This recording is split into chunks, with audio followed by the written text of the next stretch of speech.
Hey everybody, welcome back to another day of health. Yay, I know you're excited. Today is another long day, so I'm really sorry about that. Lots of notes again. But this is information that you will be able to use later as you progress through middle school, get into high school, even move on to college, when you want to set up a workout routine for yourself. And you'll know how to do it, and you'll know what exercises to do, and you'll know how to get better at the things you want to get better at, which is so important. As we talked yesterday, exercise is the key to feeling good. It's the key to mental health. It is the key to physical health. It is the key to social health. It aids in all of those areas, and it truly makes you feel better mentally. It truly makes you feel better socially. And I can't tell you, physical benefits are so numerous, it's hard to even name them all. So really and truly, if you're struggling and you're not feeling good, exercise is where you want to start. So this will help you be able to do that in your future. All right, today we are talking about the FITT principle. I've typed the date on here. It's also up on the board. Our warm-up today is: to be fit, you should live the FITT rule. Think about, I forgot that you could see it. Oh no, I already gave you the answers. Think about what physical activity words might make up F, might make up I, T, and T in the FITT rule. Okay, so that's what your warm-up is today. Just think about what words might be the F, what word might be the I, what word might be the T, and then there's another T in this rule. And to help you, since the notes are already up there, the FITT rule, when you are planning a fitness routine, you should use this FITT principle or FITT rule. So think what words might fit with those letters when you're thinking about this rule and how you would want to plan your own fitness routine. All right, I hope you did that and didn't already see it. You might have already seen it. The F stands for frequency, the I stands for intensity, the T stands for time, and the other T stands for type. So we're going to go through those today, as well as going through some other things. So starting with frequency, maybe. Okay. Frequency refers to how often you exercise or the number of times you are active per week. So that's what frequency means. It's the frequency of your exercise. Do you exercise once a week? Do you exercise 3 times a week? Do you exercise 5 times a week? So that's the frequency, and that's one of the first things you need to plan when you're setting up your exercise routine. Do you want to exercise 3 times a week, or every other day, or twice a week? So frequency, how often? How many times per week? Intensity is how hard or how strenuous you exercise. This is determined by how fast your heart beats and how much weight you can lift, or how much weight you do lift during the exercise. As your fitness levels improve, you will be able to do more intense activities. If you're a beginner and you're first starting off, less intense activities are a good place to start, but you need to start ramping those up. If you're not getting your heart rate up, and we'll talk about target heart rate here in just a little bit, if you're not getting your heart rate up, you're not improving your fitness levels, and you're not getting the full benefit of the exercise session. So you really want to make sure that your heart rate is getting up, it's getting elevated, you're sweating, you're out of breath, your muscles are tired. That's how you know that you are putting forth your full effort into the exercise session. So intensity is really important, and that's why we keep track when we're in the fitness center. What level were you on? How many reps did you do? You should be constantly going up. You should be constantly improving that. How fast did you run today? What level were you on? Was it hard? Was it easy? Where are you? So that is our measurement of your intensity. And as you get better, you should be able to go farther in the time that we're on the treadmill or on the bike. The weight machines, you should be able to push in more pins, or like push-ups. You should be able to get more done in those 30 seconds. You should be constantly striving to improve those intensity levels. Okay, so that's what intensity means. All right, moving on to the next T, which is time. Time refers to how long you spend being active, or the number of minutes that you exercise. So when we're in the fitness center, we usually are on the treadmills for between 12 and 15 minutes, or the bikes or the ellipticals. That would be our time. They recommend that you are active between 30 and 60 minutes per exercise session. So 60 minutes can be a long time, especially if you're a beginner. So getting 2 to 3 days of 30 minutes is a great place to start, even if it's just an easy bike ride or a walk around the block. But the time refers to how many minutes you're exercising, okay? Not like, oh, I exercise 2 minutes in the morning and 5 minutes in the afternoon. It's like the consecutive amount of time without stopping that you are exercising. That's what the time stands for. And then type. Type refers to the type of exercise or the kind of exercise that you choose to complete. And there are several different types of exercises. So I'm gonna put these all up here. I know it's a bunch. So cardiovascular or aerobic exercise, which is right up top here, that's the extended nonstop repetitive activity. So you're talking distance running, swimming, biking. This is what you most often think of when you think of exercise. It's the constant moving. If you're taking a step aerobics class or a Zumba class, those would all be a boot camp class. Those would all be considered a cardiovascular exercise class. Okay, if you're doing an aerobic video like Insanity or something along those lines, that's improving your cardiovascular endurance. Those would be aerobic exercises. Okay, there are also muscular strength exercises, which would involve you being in the weight room or even out sprinting or jumping. They're short bursts of high intensity activity, things that make you tired instantly. Like a 100-yard dash, you are instantly tired and gasping for breath. Okay, same thing if you're doing repetitive jumps, burpees or vertical jumps or line jumps back and forth over and over again. They are high intensity, they are hard to do. Same with heavy weightlifting. Okay, if you do a solid 3 sets of 10 of heavy weights, you're out of breath. Okay, your muscles are tired. Sometimes you're shaking to even push the machine any farther. That would be muscular strength exercises. So remember, strength is something that's short-lived, where endurance is something that's much longer. Stretching, so moving your joints through a full range of motion, things like Pilates, yoga, static stretching, and dynamic stretching. So we're right here. Pilates and yogas are different types of aerobic classes that really work on making you more flexible and improving your balance and your core strength. Static stretching is where you sit still or stand still and you hold stretches for 30 seconds, like reach down and touch your toes for 30 seconds. And dynamic stretching, like we've talked about yesterday, is stretching like we do in our warm-up, where you're moving and stretching and bringing blood to your joints and to your muscles to get your body ready to warm up. And that is a great way to help improve your flexibility. Okay, skill-related exercises. This type of exercise is aspects of fitness which form the basis for successful sport participation.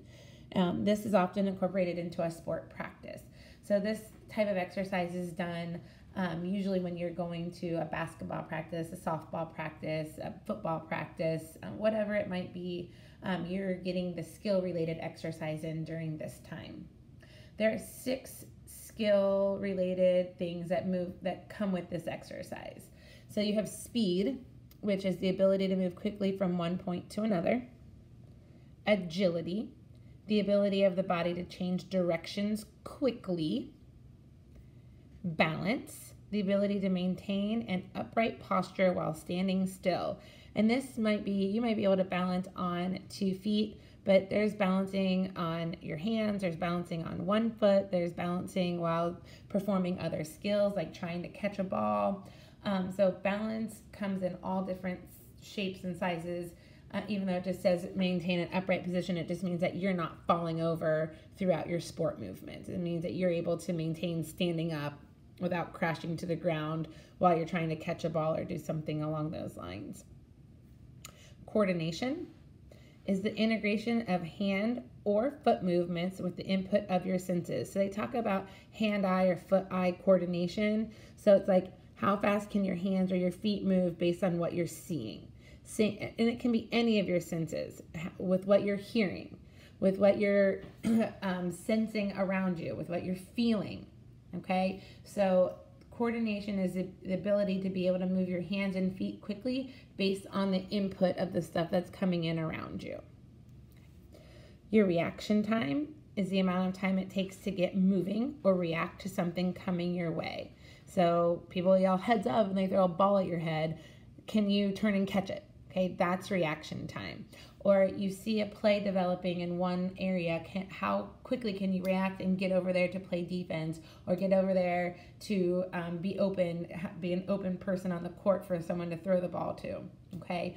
So that's your reaction time. A line drive comes flying at your head. Are you able to turn and catch it? That's reaction time. How long does it take you to react or to get moving? And then power is the ability to do strength work at an explosive pace. So power is not just strength. It's not just how strong you are. It's like, can you use those muscles to be explosive? So like the person that does the jump ball in basketball, that is exhibiting a lot of power. Someone that can dunk in basketball, that's exhibiting a lot of power, because you're taking that strength in your legs and using it to be explosive, to jump up off the ground, get the jump ball, dunk the ball. Those are explosive power moves, okay? Same thing in football. Like an offensive lineman really shows a lot of power in their explosiveness to get off the ball. Defensive linemen get off the ball, try to sack the quarterback. Offensive linemen to try to keep them away from the quarterback.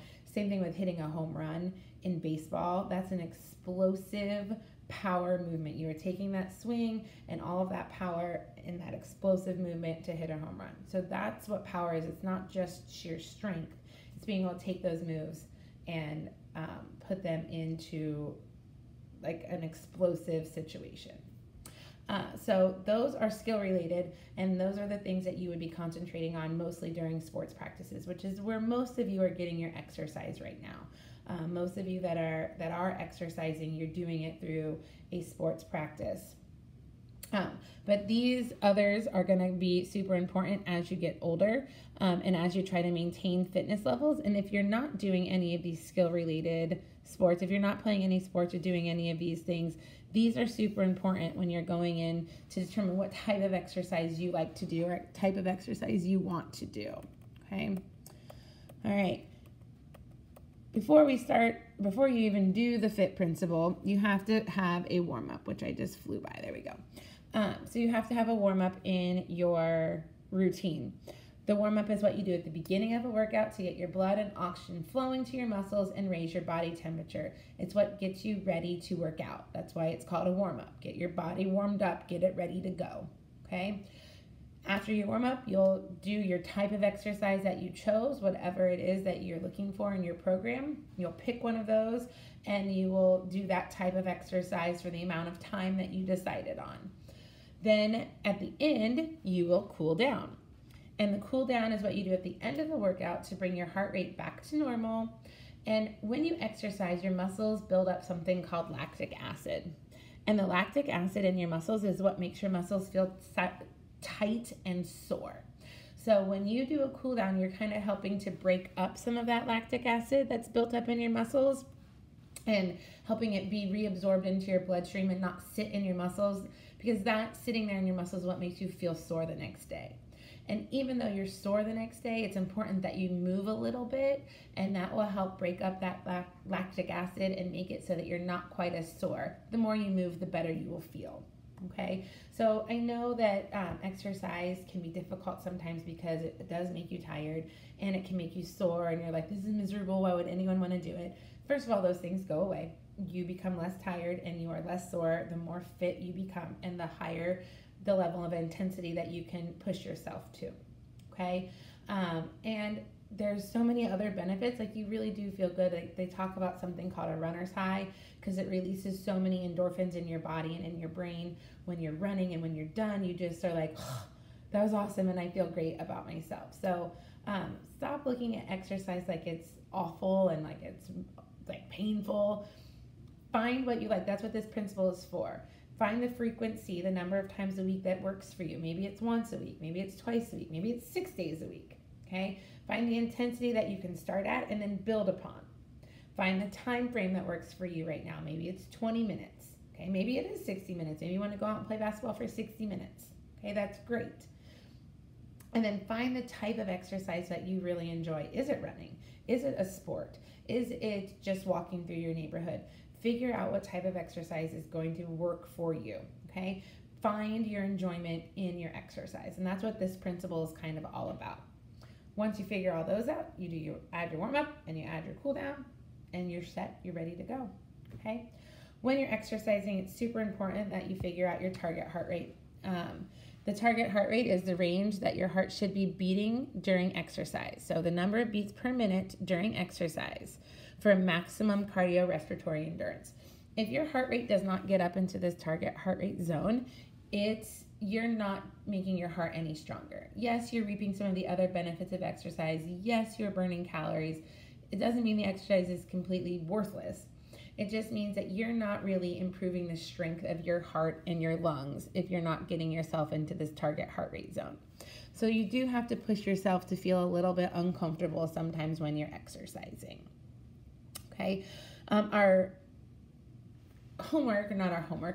in-class assignment today is going to talk you through figuring out your target heart rate zone, and I will do a separate video that explains how to do that in just a minute. Last two definitions, yay. Resting heart rate is the number of times your heart beats in 1 minute while you are at rest. So you have to be able to know your resting heart rate to figure out your target heart rate. And then your recovery heart rate is how long it takes for your heart to return to normal after exercise. So how long does it take for your heart to return to a normal, close to your resting heart rate after you have exercised and hopefully gotten it up here to this target heart rate? So that's your recovery. How long does it take your heart to recover and return to normal? Okay, and that's it for the notes today. It looks like we're about 17 minutes again today, just like yesterday. I'm going to do another video that explains the in-class assignment, so I'll post that right above the in-class assignment so that you guys understand kind of what you're doing and how to do that in-class assignment. Get all of these notes written down in your notebook. Not only are they on your health final, they are on your PE final. So these are notes that you'll use not only now, but you'll use them later. So get these down. I know it's a lot, but make sure you have them written down. Take your quiz, do your in-class assignment, and then work on any other in-class assignments that you haven't finished for the last couple days. All right, guys, have a great day.